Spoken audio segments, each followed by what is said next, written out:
पाताल में पहुंचते तुरंत गाय की पूंछ छोड़ दी और इधर उधर देखने लगी। वहीं से बुढ़िया ने देखा कि पाताल में सब जगह जगमगाहट है, दिया दीप जलते हैं और तेज रोशनी गाय के ऊपर पड़ती है और वहाँ अद्भुत घटनाएं घटने लगी। गाय के नीचे जाते ही उसके गले में अपने आप सांकल पड़ गई और छम छम करके कोई दुधाड़ी में गाय का दूध दुहाने लगा। लेकिन जो भी कोई वह कर रहा, बुढ़िया बहुत घबरा गई। कहाँ आकर फंस गई वह सोचने लगी और यहाँ वह छिपने के लिए जगह ढूंढने लगी। लेकिन उसे छिपने की जगह नहीं मिली। हर जगह उजाला ही उजाला था। एक कोनों में खड़ी रह गई और जो कुछ सामने हो रहा था उसे चुपचाप देखने लगी। कुछ पल के बाद वहाँ झट से एक उम्दा सफ़ेद घोड़ा आया। वहाँ दो कुंड थे। उसमें से एक कुंड में उस घोड़े ने छलांग लगाई और ऊपर आ गया। अब उसे राजपुत्र का रूप प्राप्त हो गया। राजपुत्र बनने के बाद उसे दूसरे कुंड में पानी में स्नान किया। वहाँ रखे नए कपड़े पहने। पास एक सुंदर पलंग था, उस पर आकर वह बैठ गया। उसके सामने अपने आप 5 पकवानों की थाली आ गई। दूध की एक प्याली आ गई, 5 सुपारी आ गई। उसके सामने एक दिया जलता रहा। राजपुत्र ने खाना खाया, दूध पिया, 5 सुपारी खाया और बिस्तर पर लेट जाने से पहले सूर्य देव का स्मरण करके सामने जलते दिए से पूछा, दिए दिए दीपंकर, मेरे माता पिता क्या कर रहे हैं? दिया बताने लगा, बेटे के शोक में डूबे हैं। राज्य कौन संभाल रहा है? राज्य प्रधान संभालता है। मेरी पत्नी क्या करती है? उसने चौराहे पर भोजनालय शुरू किया है और आते जाते लोगों से वह नई खबर के बारे में पूछती है। दिए के यह कहते ही राजपुत्र कहता है, ठीक है। उसके बाद वह सो गया। बुढ़िया कोने में खड़ी रहकर यह सब देखती रही। ऐसी अद्भुत घटना उसने जिंदगी में पहली बार देखी थी। उसे अंदर ही अंदर चुलबुलाहट होने लगी। वह अपनी भूख प्यास भूल गई और आगे क्या होता है उसे उत्सुकता से देखने लगती है। लेकिन उसके बाद और कुछ घटनाएं नहीं घटती। रात गुजर गई और सुबह हो गई। सुबह होने पर पलंग पर सोया राजपुत्र उठा और फिर से पहले वाले कुंड में छलांग लगाई। तो अब वह फिर से घोड़ा बनकर कुंड से बाहर आ गया।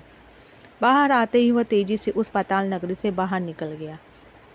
लेकिन वह कहाँ गया, बुढ़िया को कुछ पता नहीं चला। उसके बाद पिछली रात की तरह कोई उस गाय का चमचम करके दूध दुहने लगा। जैसे ही दूध दुहाना खत्म हुआ, उसके गले की सांकल अपने आप खुल गई और वह गाय तेजी से ऊपर जाने वाली सीढ़ियों की ओर भागने लगी।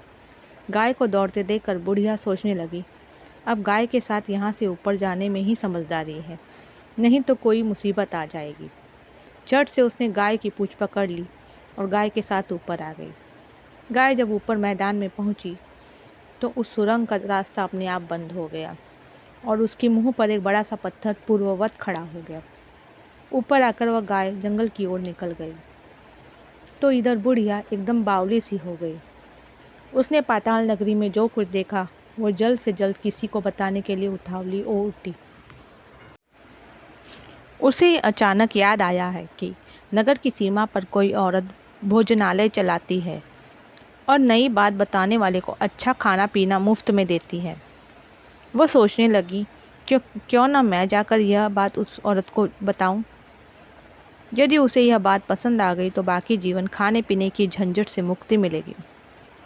बुढ़िया ने मन में तय किया और तुरंत उस भोजनालय के द्वार पर टंगे नगाड़े के सामने खड़ी हो गई और ज़ोर ज़ोर से नगाड़ा बजाना शुरू कर दिया। नगाड़े का इस तरह शोरगुल सुनकर मालकिन यानी छोटी रानी मन में प्रसन्न हो जाती है कि शायद कोई बड़ी बात लेकर यहाँ आया है। रानी सिपाहियों को आदेश देती है, जाइए और जो कोई आया है उसकी अच्छी खातिरदारी कीजिए। आदेश पाते ही सिपाही नीचे दौड़ गए तो एक बुढ़िया नगाड़ा बजा रही है। उन्होंने पूछा, क्यों रे बुढ़िया, क्या हुआ, क्यों नगाड़ा बजा रही हो? बुढ़िया बोली, कुछ नहीं बेटा, यहाँ खाना मिलता है ना, इसलिए आई हूँ। खाना चाहिए? मिलेगा, लेकिन तुझे कोई नई बात बतानी पड़ेगी। हाँ बताऊँगी, एक बात मालूम है मुझे। इस पर सिपाही उसे अंदर लेकर आए। उनको मालकिन का आदेश था कि जो कोई बूढ़ा बुजुर्ग वहाँ आए उनके साथ आना, उनका अच्छा आदर साथी अच्छे से पेश आना, उनका आदर आतिथ्य करना। इस बुढ़िया का भरपूर आदर आतिथ्य किया। उसे बड़ी सी थाली भरकर व्यंजन परोसते हैं। बुढ़िया कुछ दिनों से भूखी थी। वह खाने पर टूट पड़ी।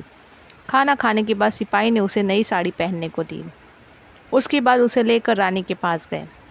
बुढ़िया और रानी ने तुरंत एक दूसरे को पहचान लिया। बुढ़िया बोली, बेटी तुम? और रानी बोली, अम्मा तुम? बड़ी देर तक दोनों भांति भांति की बातें करती रहीं। आखिर रानी बुढ़िया से कहने लगी, अम्मा अब बताओ, तुमने क्या नई बात देखी है? नई बात? मैंने कोई नई बात नहीं देखी है। वह तो मेरे पास तुम्हें देने के लिए खाने के पैसे नहीं थे, इसलिए मैंने झूठ कहा और नगाड़ा बजाया। रानी ने कहा, अम्मा घबराना नहीं, मैं किसी को तुम्हारा नाम नहीं बताऊंगी। फिर भी बुढ़िया मैंने क्या देखा, कब देखा करके आनाकानी करने लगी।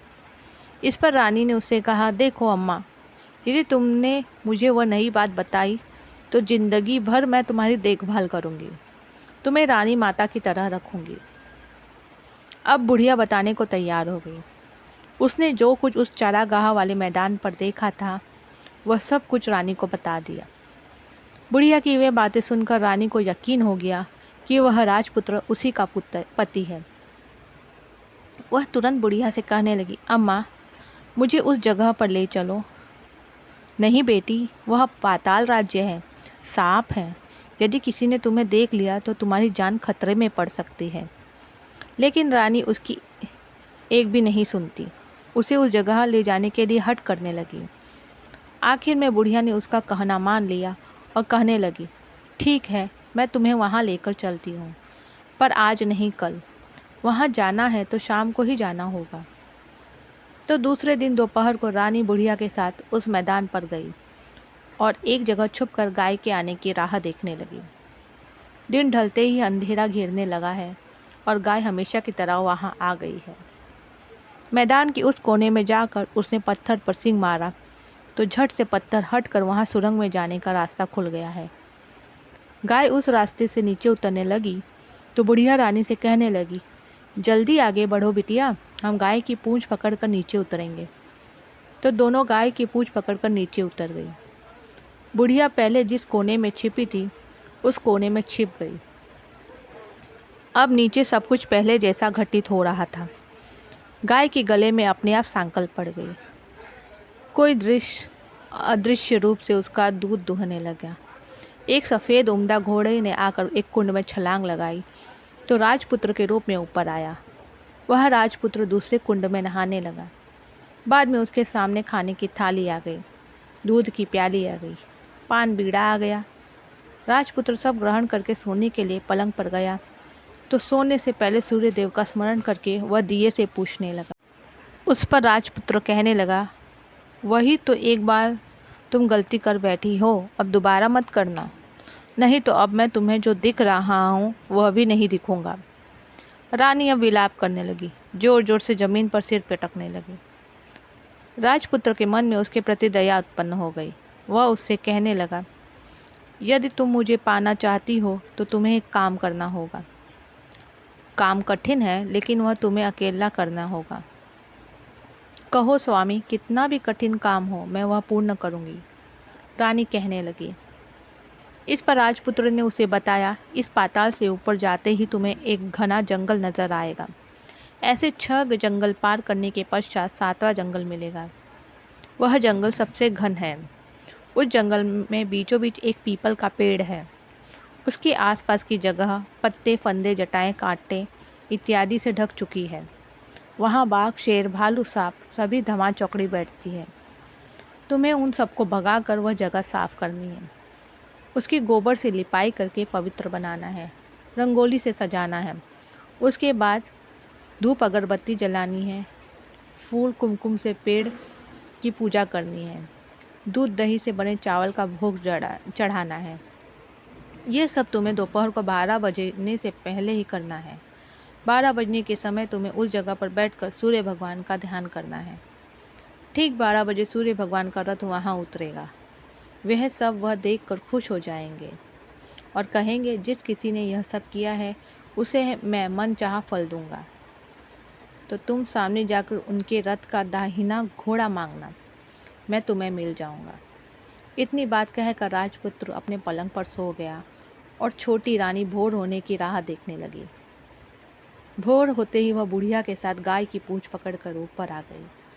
ऊपर आने के बाद वह बुढ़िया से कहने लगी, अम्मा, अब मैं अकेले ही आगे जाऊंगी, तुम भोजनालय वापस जाओ। वह जंगल में जाकर राजपुत्र की बताई जगह ढूंढने लगी और स्वयं ही आरी से वह जगह साफ कर दी। बाद में राजपुत्र ने जैसे बताया वैसी लिपाई पुताई करके वापस आ गई। दूसरे दिन पाँव फटने से पहले उठी और जंगल में उस जगह पहुंची। वहां जाकर इत्र गुलाब का पानी छिड़ककर वह जगह सुगंधित की, धूप अगरबत्ती जलाकर उसे पवित्र किया और पूजा की सब सामग्री वहां तैयार रखकर सूर्य भगवान का ध्यान करने बैठ गई। जैसा कि पति ने बताया था, दोपहर को ठीक 12 बजे सूर्य भगवान का रथ उस पीपल के पेड़ पर आकर रुका है। सूर्य भगवान ने जब रथ से नीचे देखा तो सुगंधित वातावरण देखकर वे बहुत प्रसन्न हो गए।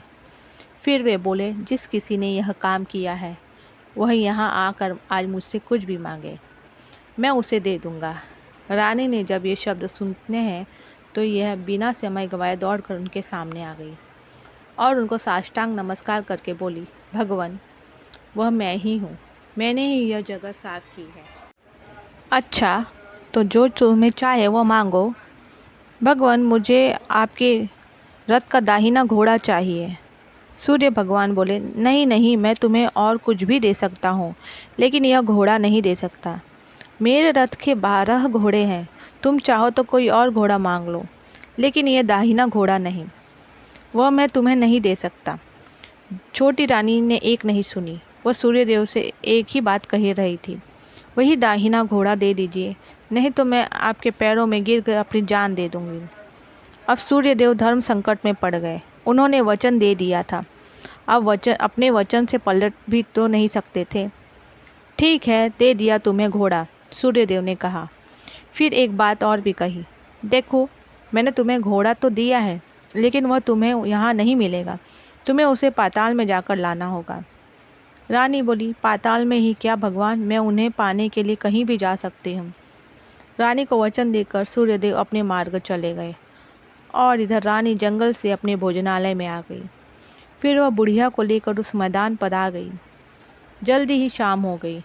शाम होते ही वह गाय आ गई और उसने सींग मारकर सुरंग का पत्थर हटाया तथा नीचे उतरने लगी। रानी और बुढ़िया जल्दी जल्दी उसकी पूंछ पकड़कर नीचे उतर गई। नीचे पाताल में सब घटनाएं पहले की तरह ही घटने लगी। घोड़े का एक कुंड में नहाकर राजपुत्र बन जाना, नहा धोकर पलंग पर जाकर बैठना, तो उसे खाने की थाली, दूध की प्याली आना, पान बीड़ा आना। लेकिन आज एक नई बात घटी। आज 2-2 थाली, 2-2 दूध की प्याली, 2-2 पान बीड़े उसके सामने आए। वह कुछ नहीं बोला।